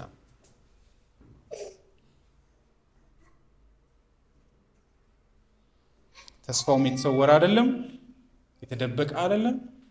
ስፔሲፊክ በሆነ መንገድ ለእያንዳንዱ ሰው በተሰወረ መንገድ የሚታወጅ አይደለም። የተስፋው ቃል ለሁሉ ለፍጥረት ሁሉ የእግዚአብሔር መልእክት ነው። ጥያቄው የእግዚአብሔርን ተስፋ ግራብ ማድረግና አለማድረግ ነው። በኃጢአተኞችና በእውነተኛ አማኞች መካከል ያለው ልዩነት እግዚአብሔርን እንደ ተስፋው ቃሉ አሜን ብሎ መያዝና አለመያዝ።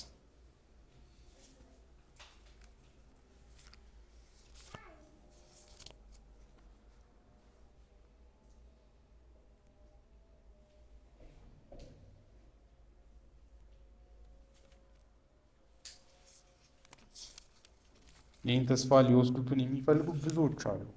ዲያብሎስ አለ፣ የጨለማ ሰራዊት፣ ኃጢአት አለ፣ የራሳችን ጥርጣሬ፣ ፍርሃት፣ እግዚአብሔርን አለማመን፣ ሁሉ ነገር። ግን እነሱ ሁሉ ላይ በአመፅ መሄድ አለብን። ሆሊ የሆነ አመፅ ማለት ነው። የተቀደሰ ሬቨሌስ መሆን ማለት ነው። አላምንም፣ ስለ ራሴ እነዚህ ነገሮች አላምንም፣ ይህም ብቻ አምናለሁ የማለት ማለት ነው። ያው እሱ ማለት እንደዛ እንደ ካሪስማቲኮች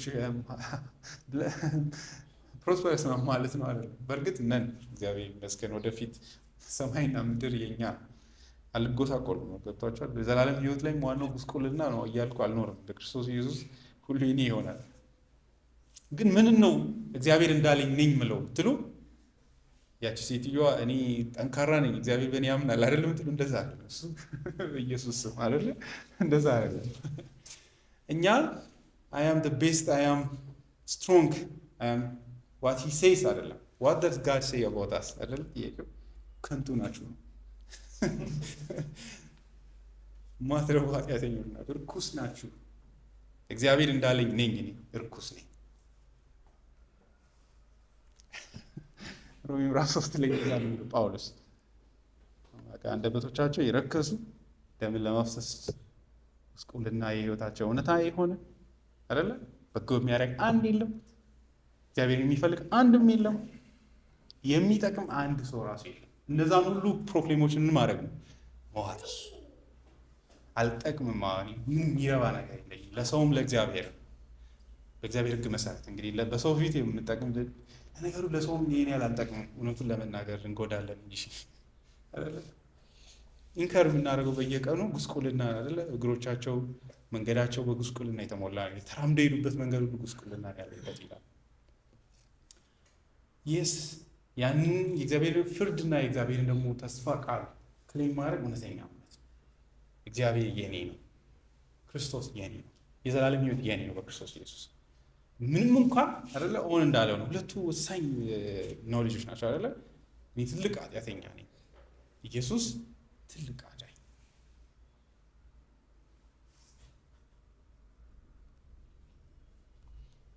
ይህንን በማመን ሁሉ ላይ ማመፅና እግዚአብሔርን ብቻ እውነተኛ አድርጎ መያዝ ማመን ያስፈልጋል።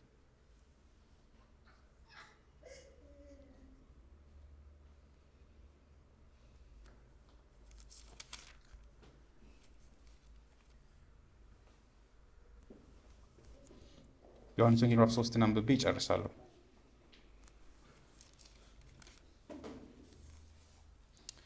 ምዕራፍ 3 ቁጥር 31 ይህ በጣም እጅግ እግዚአብሔር ያሳየን እንግዲህ ይህ ወሳኝ የሆነ ትሩዝ ነው። ከላይ የሚመጣው ከሁሉ በላይ ነው። ከምድር የሆነው የምድር ነው፣ የምድሩንም ይናገራል። ከሰማይ የሚመጣው ከሁሉ በላይ ነው፣ ያየውንና የሰማውን ይመሰክራል። ነገር ግን ምስክርነቱን ማንም አይቀበልም። ምስክርነቱንም የተቀበለ ሰው እግዚአብሔር እውነተኛ እንደሆነ አረጋገጠ ይላል። እግዚአብሔርን በዚህ እናረጋግጥ አይደለ? ዮሐንስ መልእክት ላይ እንደሚል ዮሐንስ ኃጢአተኞች አይደለንም ብንል እግዚአብሔርን ውሸተኛ እናደርጋለን ይላል። ስለዚህ እግዚአብሔርን ውሸተኛ አናርግ፣ ኃጢአተኞች ነን። ግን እግዚአብሔር ደግሞ በዛው ልክ ምንድን ነው በልጁ በክርስቶስ ኢየሱስ ኃጢአታቸውን ተናዘው ለሚመጡ ሁሉ ከኃጢአትና ከርኩሰታቸው ሊያነጻ የታመነና ጻድቅ አምላክ ነው። ታማኝ ነው። ይቅርታ ከሰጠ በኋላ አልሰጠውም የሚል አምላክ አይደለም። በእርሱ ለሚያምኑ ሁሉ ይህ የእግዚአብሔር የተገለጠ ፈቃዱ ነው። እነዚህ መሐላዎች የህይወታችን ዋስትና ሊሆኑ ይገባል። ምንም ሀፕን ሲያደርግ ህይወት ውስጥ እግዚአብሔርን እኔ ኃጢአተኛ ነኝ ብሎ ግን ደግሞ በልጅ በክርስቶስ ኢየሱስ ልጅ ነኝ ብሎ እግዚአብሔርን በራሱ በተስፋ ቃል ክሊም ማድረግ መቻል ማለት ነው። መዳፈር ሳይሆን ማክበር ነው እግዚአብሔር። እነሱ ገብቷቸዋል። ደፍሮ ወደ ቅድስተ ቅዱሳን በክርስቶስ ኢየሱስ መግባት እግዚአብሔርን መናቅ አይደለም። ሪስፔክት እግዚአብሔርን እናክብር። ለዚህ ክሊን በማድረግ ማለት ነው። ሌላ ነገር አይደለም። የተስፋውን ቃል የኔ ነው በማለት ማለት ነው። እግዚአብሔርን ትሩሊ ማክበር ይሄ ነው። አብርሃም እግዚአብሔርን በእምነቱ ምን አደረገ? አከበረ አይደል? በእምነቱ በረታ እንጂ አልደከመም። እዚህም እግዚአብሔርን ኦነር አድርጓል አብርሃም። የምር እግዚአብሔር የሚቀለድ አምላክ አይደለም። ቃሎቹ የሚሰቅባቸው አይደለም። ለምን 150 ዓመት ላይ መጥቶ ልጅ እሰጣለሁ አይደለም። እሺ ነው የሚባለው። ኃጢአተኛ ነኝ to the deep ከሲኦል ደጅ ነው ያዳነን። ትሩ ከዛ መጥቶ ከኃጢአታችንም አንጽቻለሁ ሲል አይ እኔ 150 ሆኗል እድሜ አይባልም። እግዚአብሔር የምር ቃሎቹ ሕያው ናቸው ብሎ ማመን ያለው የሌለውን እንዳለ አድርጎ በሚቆጥር በአምላኩ ፊት ባመንበት በአምላኩ ፊት ይሄ ሆኖለታል አብርሃም። እኛም እንደዛ ልንሆን ይገባል። እግዚአብሔርን ስለ እነዚህ የተስፋ ቃሎች እና መሐላው ምስጋና እንጨርስ። እግዚአብሔር አባታችን ሆይ ስለዚህ ማለዳ እናመሰግናለን። ኃጢአት ባደቀቃት በዚች ነፍሳችን ላይ ዛሬም የህይወት ቃልን እዛ በጨለማ በሆነው ዓለም ላይ ባዶ በሆነው ዓለም ላይ በቃሎች ህይወትን እንደዘራ ውበትን ከጨለማ ሞትን ከጨለማ እንዳወጣ ከምንምነት እንደጠራ በልጅ በክርስቶስ ኢየሱስም ይህንን የኋለኛውን ዓለም በቃሎች ጠርተሃል። እግዚአብሔር ሆይ እኛንም ከሙታን መካከል የህይወት ቃልን እንድንሰማ አድርገህ አምጥተናል። ስለ እነዚህ የተስፋ ቃሎችህና ሕያው ስለሆኑ ተስፋዎችህ እናመሰግናለን። እግዚአብሔር አባት ሆይ በዚህ ሁሉ በሚያልፈው በህይወታችን ላይ በሚነፍሰው ነፋስና ጎርፍ መካከል የተስፋ ቃሎችህን፣ ኪዳኖችህን፣ መሐላዎችህን አጥብቀን እንድንይዝ ይህን ሃይማኖት ብቻ አንተ በልጅ በክርስቶስ ኢየሱስ የተሳሰርክበትን እውነተኛውን ፊተኞችን በጸጋ ብቻ የምታጸድቅበትን ሃይማኖት ሁሉ ይዘን እንድንኖር እንድትረዳን እንጠይቀሃለን። ከውጭ ሃይማኖትን ባለመልቀቅ እንደ ዕብራውያን ሰዎች ጥሎ ባለመሄድ በውስጥ ደግሞ በፊትህ በእምነት ልጆችን መሆንን ይህንን የተስፋ ቃሎችህ እውነተኛ እንደሆኑ በመቁጠር ውስጣችን የሚናገረው ዓለም የሚናገረው ሴጣን የሚናገረው ሁሉ ውሸት እንደሆነ ሴጣን እንደሚናገር እኛ ጥሩ ሰዎች አይደለንም፣ እርሱ እንደሚነግረን መልካም ሰዎች አይደለንም፣ ባይሆን አንተ እንደምትለን ኃጢአተኞች ነን፣ ነገር ግን አንተ እንደምትለን በዚሁ ልክ ደግሞ እጅግ በልጅ በክርስቶስ ኢየሱስ እንደ ልጅ ንጹሕ የሆንን እንደ በረዶ ነጭ የሆንን ነን። ይህንን እንድናምን ዘንድ ምንም እንኳ ሰውነታችን ላይ ኃጢአትን ብናይ አእምሯችን ውስጥ ኃጢአትን ብንመለከት አንተ ስለኛ በልጅ በኩል በክርስቶስ ወንጌል የምታውጀው እውነት እንደሆነ እንድናምን ዘንድ እንድትረዳን እንጠይቅሃለን። ስለ ሁሉ ነገር ተመስገን። በጌታችን በኢየሱስ ክርስቶስ ስም አሜን።